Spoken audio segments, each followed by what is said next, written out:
times that we were in, everything just fell apart by Thursday. Business cards didn't get very far. We still have a lot in the door of the car. But anyway, look, there are some things that are incumbent on me at the moment, and I'm just going to have to go through it. I'm going to say from the outset that if you're expecting a speech that really, if you're expecting a speech,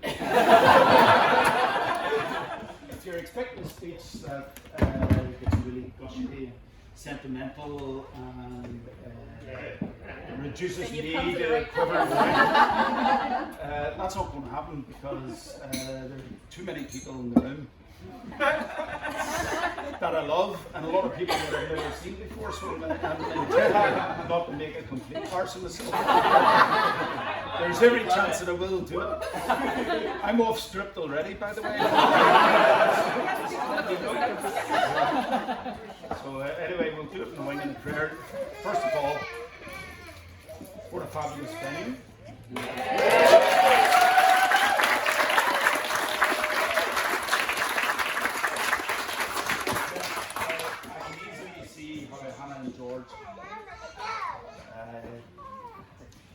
They're very quick in the decision making, except for Hannah when she's been asked out. That's a good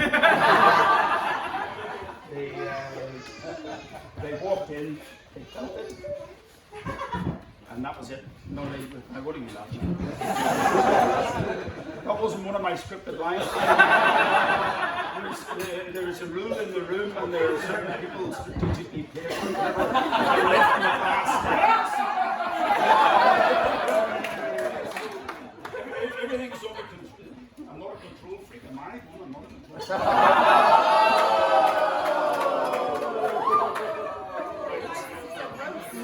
It's all right. It's a long journey.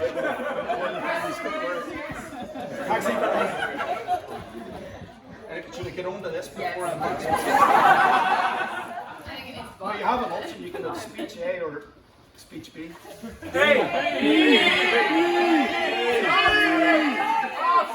Wild cards!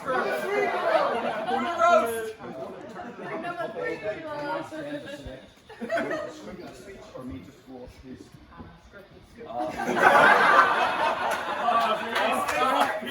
Did I say anything about control freaks? No, okay. Well, apparently it does. Right, what about the pasta?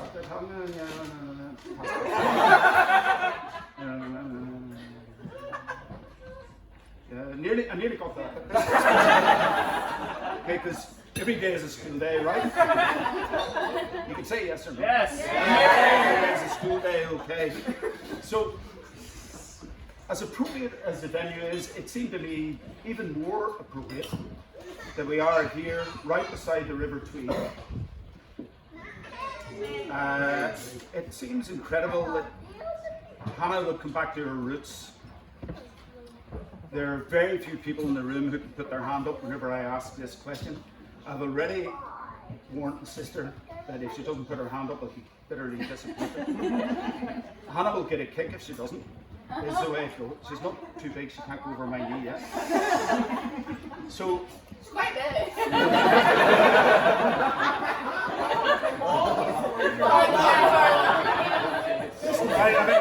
I went to public school that was mixed, and they taught us how to spank at a very, very early Is this speech?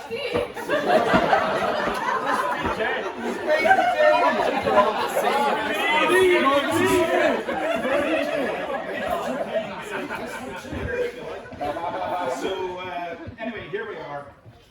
We're in the Valley of the Tweed. Tweeddale. Now, this is a question. Hands up. You can't. I know you're Dotson, you're from the other side. So, hands up if your name's Twaddle.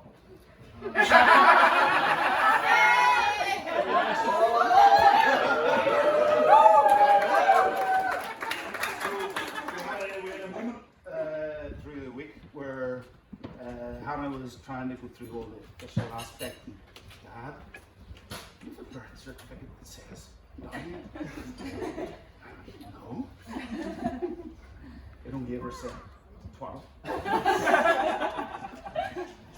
there were a number of reasons why I changed the family name from Twaddle to Downey, but there are only 3 Twaddles in the room. One is my sister Anne. As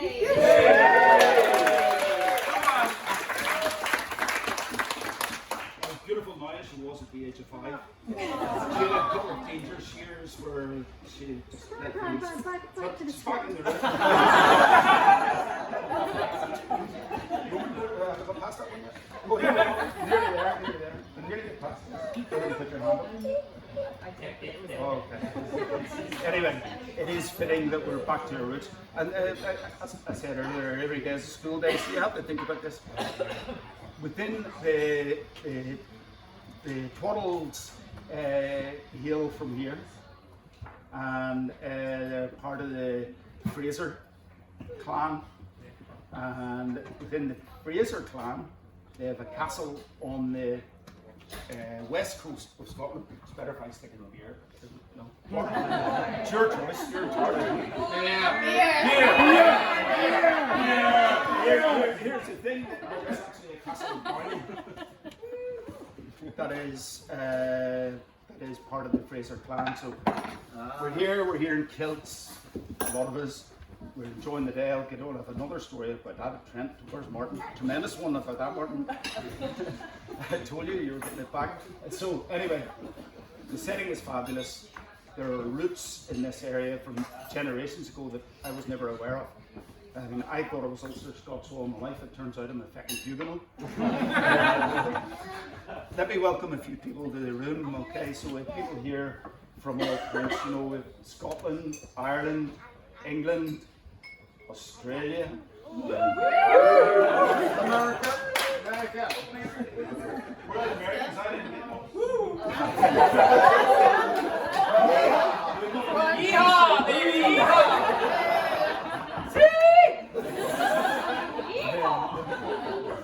Don't say school like a penny brand because it puts a whole different energy for me. Isn't that right, Mark? Okay, so listen. I think it's important that I say something about the people who weren't able to make it here today. Okay, don't go quiet, get my chair, and then I'm going to talk about the dead ones later. These are the people who actually were invited but physically.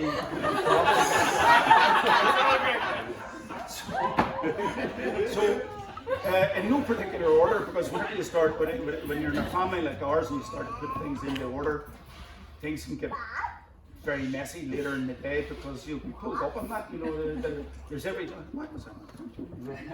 Sorry, I'll drop it down. Hang on first, thinking there's something wrong there. So that's kind of a Belfast vernacular. People get worried about these things. But I'm going to say, I really wish the 2 kings of COVID from Oz were able to be here, Harry and Craig.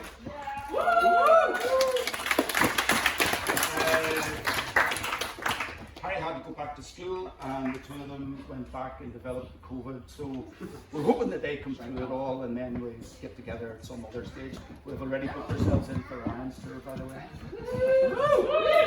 We weren't able to make South Africa. COVID did that to us as well. And very, very good tour guides. I want to say something also about Granny Patsy, my mum, the kids. Granny, she would have loved to have been here, but she's just up in the age, and it was a difficult conversation, and I had to have a few winged people signed up to come in straight after the conversation. I don't think you should go, Mom. I would love you to go, but really it's a long journey for you. So anyway, Annie stepped up to the plate, my aunt as well. So Mum was able to what we. She's listening to us. That's good.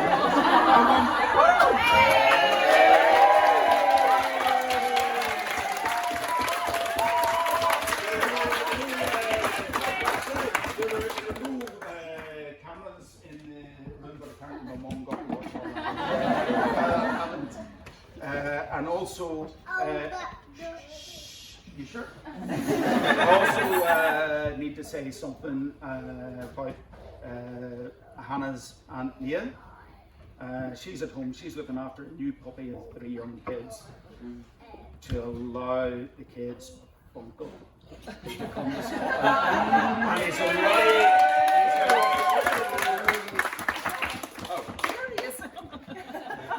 wife, Uncle. Let it into the back there. So sure sway with the walls and everything. I need a beer. Something about Hannah's Uncle Ali. And he's been a real support to her. He's always been there, and even today, he sent the most beautiful bouquet, and that was lovely.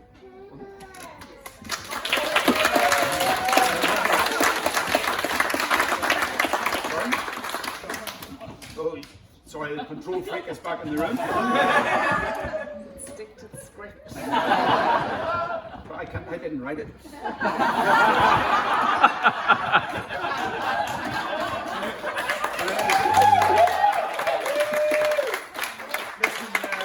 It's been a really, really tough time for people as well. I mean, some people have travelled here with really grievous injuries, and to the point where Hannah and George and I sat down. We had a long chat about this, and the question was whether or not we should let Martin's ankle recover and move the wedding out to maybe Tuesday or Wednesday.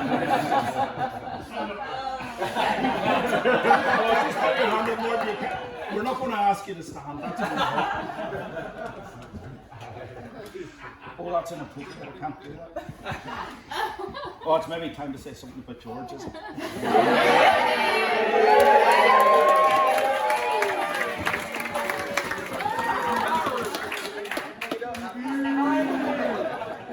Listen, we have been incredibly blessed. We've been able to spend so much time with George because it took Hannah such a long time. We've been able to spend time back home in Belfast. Our house is their house anytime they want to come, even if we're somewhere else in the world. Just looking around the room, I'm not so sure. I used to say just bring your friends. I'm not so sure. Not all of you, by the way, you're always welcome. You're bonded already. So yeah, and we've also had time in Falkland.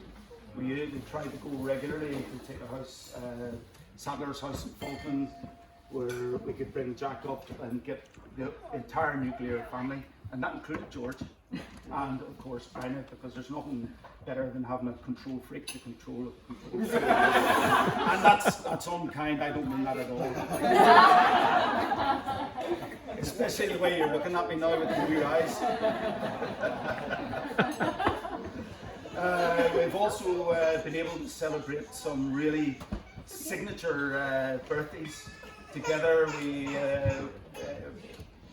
Fee is incredibly young and generous, and invited us all out to San Marguerite, and we spent amazing time there for Fee's 40th, and then we had enough. And then we also had Ina, my mother-in-law, Anya's mom, was. She had a signature birthday as well. We went back to Milan, we went back to Carlo, and we took a house pretty much like this, except we had to cook for ourselves. And that worked out okay. But George was able to join us there and see the wider family, and it just works and it fits. So that was Ina's 50th. That's not too long ago. Where am I now? I'm in Eliza. And also in Tillicotty, where obviously Hannah and George have really set up a life together, and where we were able to hook up and meet up Dave and Sue, and again that was organic. That was the easiest time, and enjoyable. I'm not sure whether we had enough to drink or not, but I think we did. Also, you know, as parents, and I mean there are young kids here as well, so I'll say this now, and as parents, whenever your kids reach this stage, maybe not this old, but this stage, and they're getting married, you may did I really say that?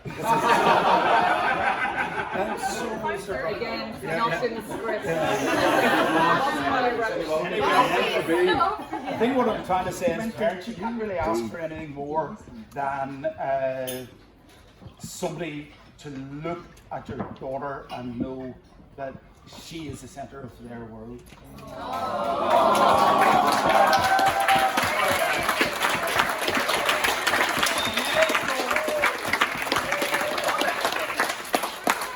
And certainly, whenever you look at that affection that Douglas has in his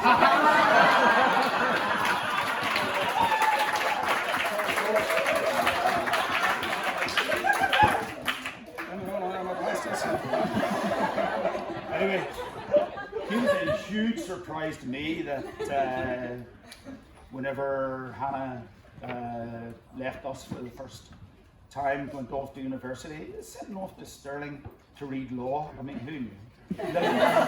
Could you not have taught me to her at that stage to read law? Anyway, you win the geography prize at school every year, pretty much, and then go to Scotland to read law. Well, imagine my surprise when Law and Hannah didn't really. So imagine my surprise when Law and Hannah just didn't work, and she changed horses midstream and went across. Well, they actually binned her, truth be told.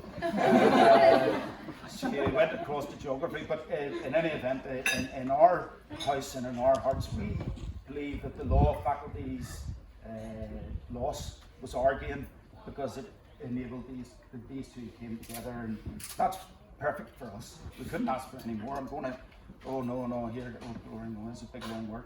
For the Irish in the room, I'm going to say it. Mahulach. Generous. Thanks, Dee. Okay, Hannah has generosity in bounds. When Hannah has money, everybody has money.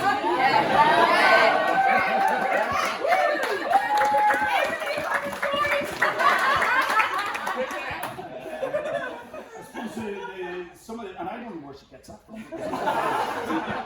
think it's a Doyle thing or a McMorty thing or something like that. I have no idea. It didn't come from me. But she's also generous in spirit as well. And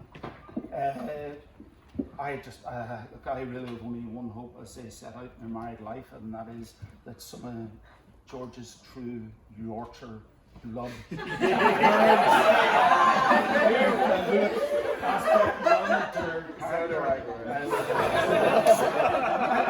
know, I understand. I think he was here. Haven't worn me down after 11 years. I don't know whether the father of the bride is supposed to say anything about the bridesmaids or not. I've not really followed script. But anyway, I'm going to have to I'll do it alphabetically, okay? So to Eva, Georgie, Lily, Vera, and Natalie, you were such a support, and I know you've been support.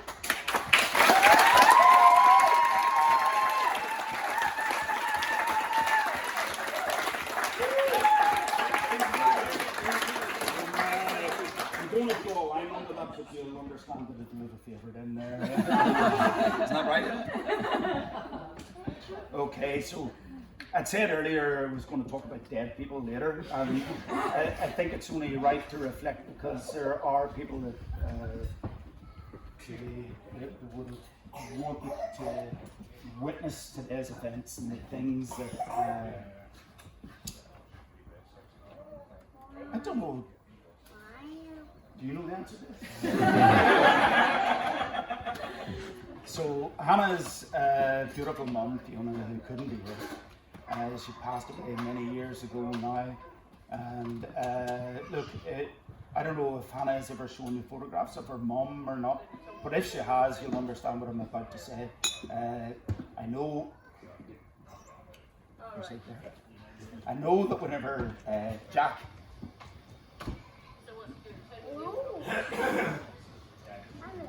I've beaten the book already. And Hannah need to get it fixed, you know, on their mum and just recalibrate and just understand their own roots and the beautiful person that their mum was. they only have to look for reruns of Crocodile Dundee. I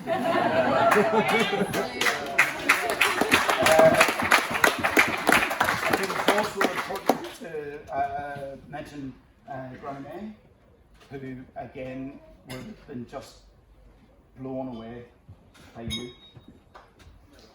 Leaving it at that.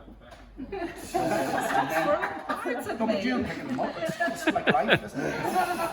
I want to say something as well now about my own father-in-law, Lane, who passed away most recently. I'm just going to say that I learned feck all about speeches.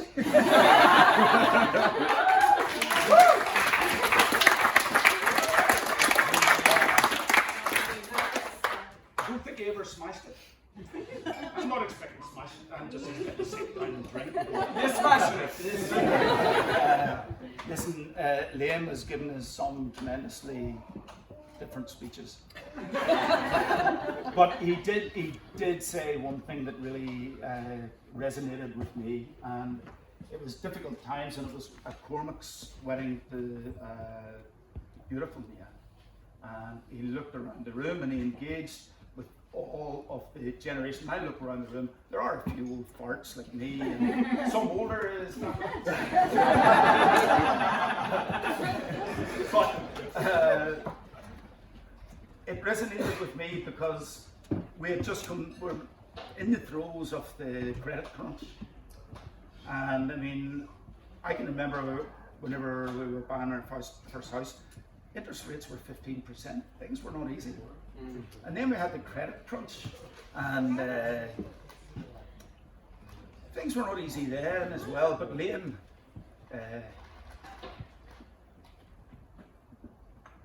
what was I going to say? Liam said, listen, it's incumbent on your generation, you guys, to look after each other. Hard times. Prices through the roof, mortgage rates starting to go, unemployment, high streets falling apart. It's incumbent on you guys to look after each other. If it's just picking up the phone, are you okay? Move on from that, that's it.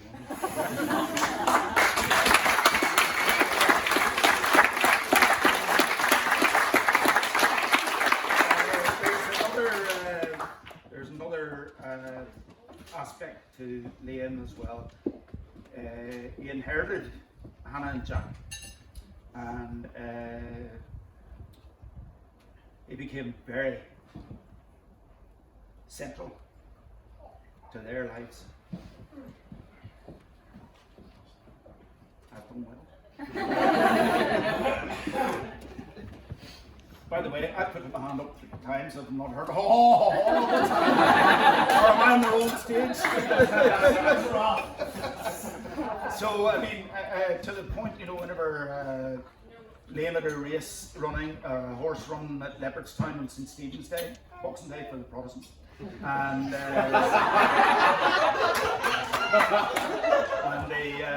the horse won, and he brought Hannah and all the rest of the girls into the winning enclosure. He held her in high esteem. He never spoke to me without asking how Hannah, sometimes Jack, but mostly Hannah. And you know I don't mean that. I suppose I need to say something about Hannah now, do I? Yeah. Get it over with. Listen, Hannah has always been a really, really high achiever. I mean, I would have been gobsmacked if she had not been the success that she is. I mean, from winning an art competition to allow her to turn on the lights at the Christmas tree in Humber. Before I forgot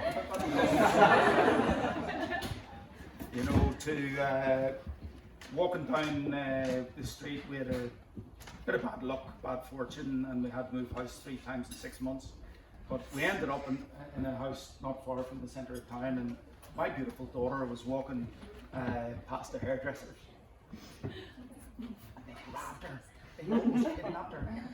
Would you be a hair model for us? To the point where she ends up with bright orange hair.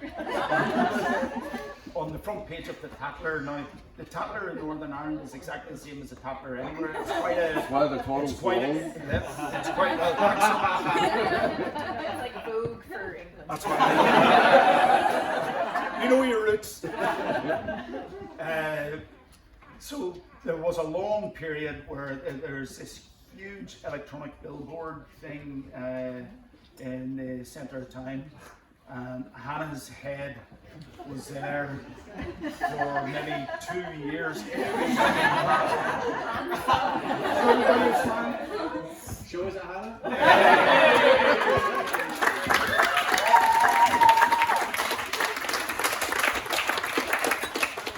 So Hannah became a bit of a person with, around town, but as much as she was out partying and spending time with the girls, given my previous occupation, she never quite fully worked out whether or not I was telling the truth. Whenever I said, my guys have eyes on you all. CCTV in the office. You remember it, Lily, don't you? You realize that was fake. It was all bullshit. Getting put out lotteries with me what happened when I was only 17. Anyway, look.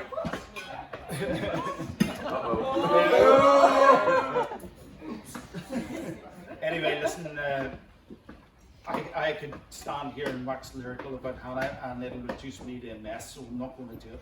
That's a conversation for us to have alone, I think. What I will say, George, is you are getting quite a finished article.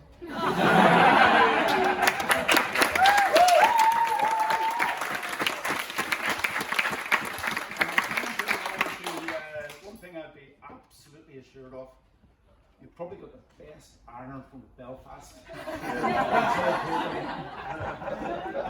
with a little family rule that says that once you hit 13 in our house, isn't that right, Ron?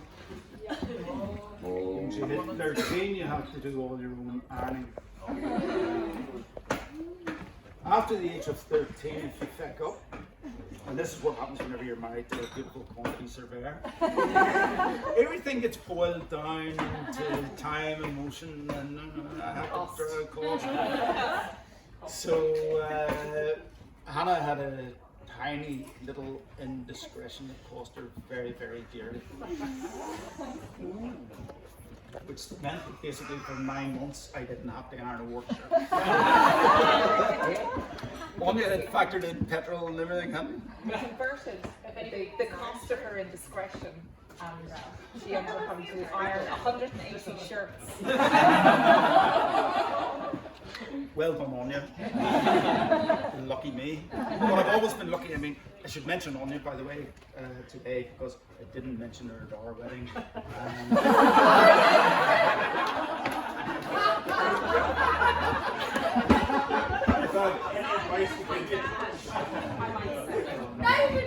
No, but his speeches were always shite anyways. They're keek. So, listen, I should come in and let somebody else speak. No. No, there are a couple of little bits to go, and I mean it's important to, I need to reflect on some of these things as well. And you see before you somebody that sounds maybe a little bit flippant and off the cuff, but really I put a lot of thought into things. Not least the music that was played today. So the first tune I played outside before the celebrant said come in was a tune called The Highland Wedding. It's a very, very traditional tune to be played at a wedding in Scotland. And the next tune I played was The Slow Air, was an Irish tune, probably most famously played by a North-South consortium, James Galway, a Belfast flautist, and the Chieftains. Well, if you've never heard of them, shame on you. So it was a collaboration with them, and she moved through the fair. But the other nod to that piece of music is that it was rewritten by Simple Minds, and it's known as the Belfast Child. And here she is.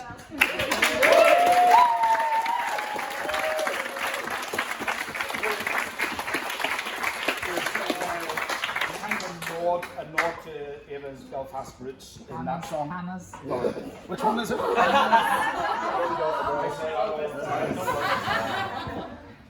That was on purpose. I've actually written it down. No, it might be on the back. Anyway, here, this sheet's important. So the third tune I played was, and it was touched upon by the celebrant earlier today. It's a tune that I would always play for brides that are notoriously late to everything. It's another Scot. She was late. It was weird.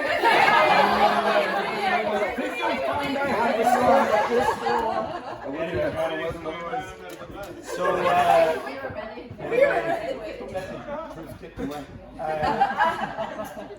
so it's that tune is called "Haste to the Wedding," which means hurry up and get down. Okay, so now that's an important tune. So then George especially asked me if I could pipe them out from the celebration and bring everybody across. So I thought long and hard about what tune I would play. So the tune I played there, and again, it's a very, very famous song. It's called "The Cock of the North," and I'm not sure if anything else to say. But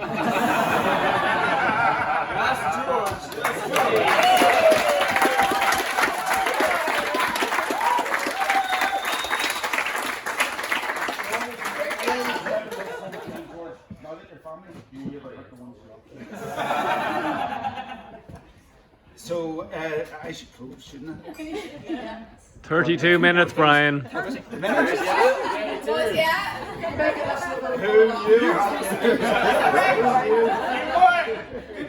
Anyway, here we go.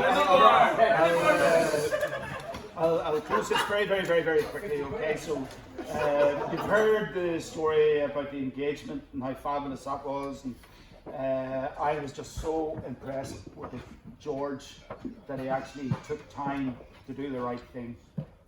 And I went out to walk around Falkland with Milo early in the morning, and I could hear footsteps coming up the street, and I went, oh my God, that'll be George when I asked me something. I don't know why I felt it was just, I felt it anyway. So George came up, and look, he's a proper gent. He does have his moments, but he came up and he said, Brian, I would like to ask your blessing, you know, Hannah's hand, but we can't tell her because of this. So I said, George, number one, I'm not going to be an arsehole like my father-in-law was whenever I went to Dublin for permission. And there are some people in the room who will understand that. I say arsehole affectionately. Amongst other things, I was the only one allowed to drive his car, really. Look, I love my father-in-law dearly, but he sat me down and he gave me such, it was like a financial accountant looking up.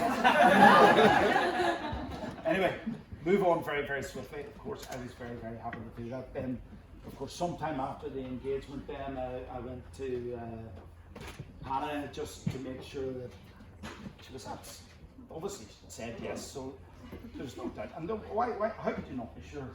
But I had to ask her a question, so I said, Hannah, is George the one who said, yes, Dad, George is the one. The rest were nines and tens.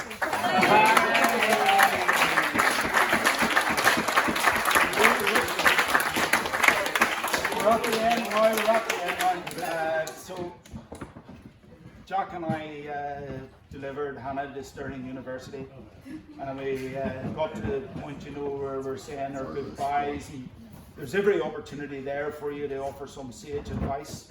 Couldn't do it today, but too emotional. Then I felt it important because your firstborn is moving away from home, and I held Hannah and looked into her eyes and said, Hannah, I think, was expecting something more fundamental, but I looked Hannah in the eye and said, Hannah, you know, I've spent years perfecting the gene pool. And you're not about to feck that up.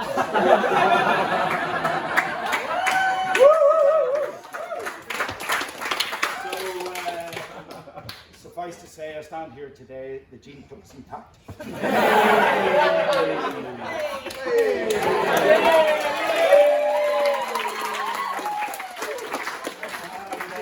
The gene pulls in a safe pair of hands, and the love that these two have for Hannah's siblings is beyond belief.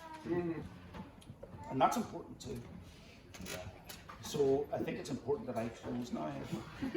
Many minutes now, Cor? 35 minutes. I'm right on the money. So I could mention Hannah's art and all the stuff she's done. So We did say quality, not quantity. anyway, I wrote this morning, by the way. So what, all I would say is, in the words of the immortal bard, the illustrious Daniel O'Donnell, who sent a message to a friend of mine recently, and I'm going to try and paraphrase it. It's going to go off, not so good. But I think it went a bit like this. I wish for the both of you everything that you would wish for each other. I can play that for you. So anyway, that's all I have to say.